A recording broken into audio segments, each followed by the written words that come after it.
Declaração de voto, vereador Cristiano Becker. Senhor presidente, muito obrigado.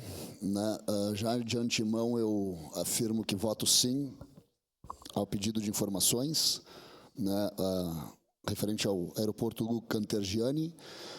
E eu tenho amigos, inclusive, que trabalham lá no aeroporto, e hoje eu tenho certeza que tenho um grande amigo aqui na tribuna, ao qual deve estar se contorcendo ali, isso no plenário, que está se contorcendo, eu acredito ali, porque é um grande conhecedor do nosso aeroporto regional Hugo Cantergiani, ao qual foi administrador. Gilberto, nosso diretor, foi diretor, imagina, por 12 anos, Gilberto? Muito obrigado pela tua presença aqui. Eu fico até um pouco envergonhado de estar debatendo em relação ao aeroporto, tendo o senhor como presente aqui no nosso plenário. Então, em relação ao aeroporto, ele tem limitações operacionais e físicas para que seja feito qualquer tipo de aumento nesse aeroporto, no nosso aeroporto Hugo Cantergiani, o qual muito nos ajudou até hoje, mas nós temos que investir e destinar recursos para o nosso novo aeroporto de Vila Oliva. E é para isso que nós temos que unir esforços hoje. Trabalhar para que a gente consiga, o quanto antes, construir, que vai ajudar muito Caxias do Sul. Eu tenho certeza que o crescimento vai ser infinitamente maior do que a gente previa.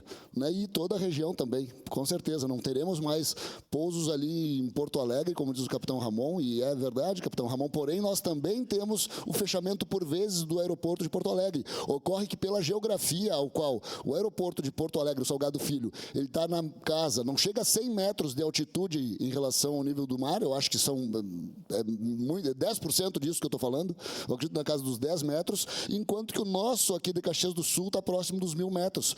Portanto, o teto permitido para Caxias do Sul aqui, e não tem equipamento que a gente possa colocar ali hoje que vá suprir essa necessidade de fazer com que as aeronaves consigam pousar por aqui.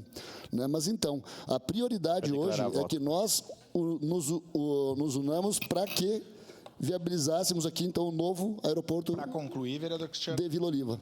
Era isso, então, e muito obrigado, Gilberto, pela tua presença aqui.